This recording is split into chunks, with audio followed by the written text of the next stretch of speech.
Do you ever feel like life is rushing past you, like you're on a treadmill that won't slow down?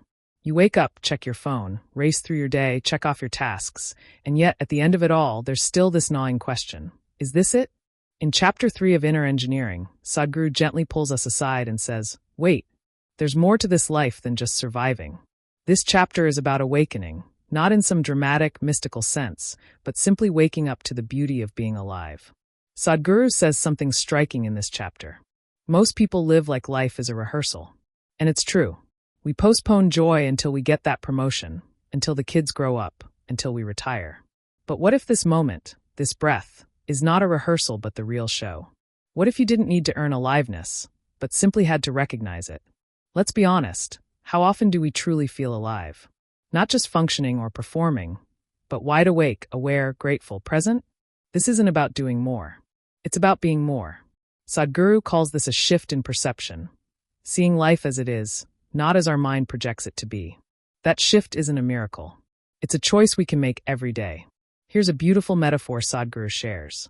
He says the human system is like a garden, full of potential. But if you don't tend to it, weeds grow. And our inner world is no different. If we don't cultivate joy, presence, and clarity, worry, stress, and chaos will take root. The good news? You are the gardener. And joy is something you can grow. But let's pause here. Because maybe you're thinking, that sounds nice, but how do I do it? Sadhguru's answer is both simple and profound: awareness. He's not asking us to become monks or meditate for 10 hours. He's asking us to live consciously, to bring our attention to what we're doing, what we're feeling, and how we're being. Because awareness is the light that dissolves confusion. Think of this. Have you ever driven somewhere and realized you don't remember the drive at all? That's how most of us live, asleep at the wheel. But life becomes magical when you wake up to the small things. The warmth of the sun, the rhythm of your breath, the sound of birds, the joy in someone's smile. That's the beginning of aliveness, the joy of simply being here. Sadhguru reminds us, the greatest gift you can give yourself is presence. Not more stuff, not more success, but your own presence, right here, right now. When you're fully here, even washing dishes or sitting in traffic can become a sacred act. Not because the task changes, but because you do. This chapter also invites us to reflect on something deeper. How much of our pain comes not from what's happening, but from our resistance to it? We suffer not because of life, but because we want life to be something else. But when we stop fighting what is, and start embracing it with openness, peace naturally arises. Peace is not the absence of problems. It's the presence of acceptance. Sadhguru says, if your experience of life is happening within you, shouldn't you be in charge of it? What a powerful question. We keep trying to control the world, when we can barely control our own mood. But what if we flipped the script? What if we started working within, on our own thoughts, emotions, and reactions, instead of trying to fix the outer world? This is where the heart of inner engineering lies. It's not about creating a perfect life. It's about creating a beautiful inner experience, regardless of the chaos outside. That's freedom. And this chapter gently reminds us that such freedom isn't found in some distant future. It begins with how you meet this moment. Imagine this. You're standing in a storm, but you've built a shelter within. Winds may howl, rain may fall, but inside there is calm. That's the power of inner engineering.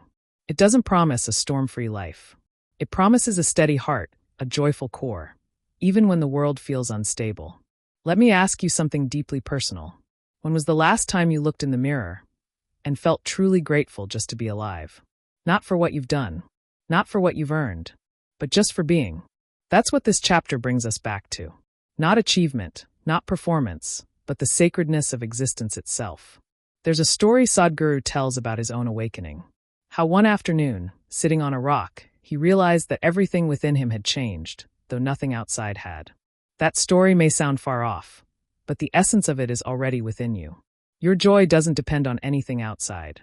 It depends on your willingness to awaken to what already is. So here's your invitation. Can you take just one moment today to pause and feel the miracle of this breath? Can you look at the sky or a tree or a child's face and feel that quiet joy bubbling up inside you?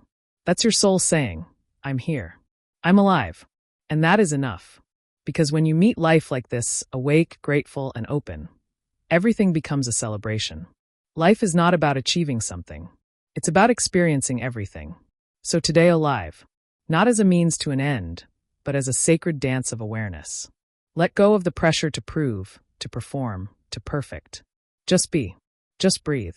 Just notice the aliveness flowing through you. Because you, my friend, are not here to survive. You are here to feel, to awaken, to rejoice. And this very breath is the doorway. Type Namaskaram in the comments if this message touched you.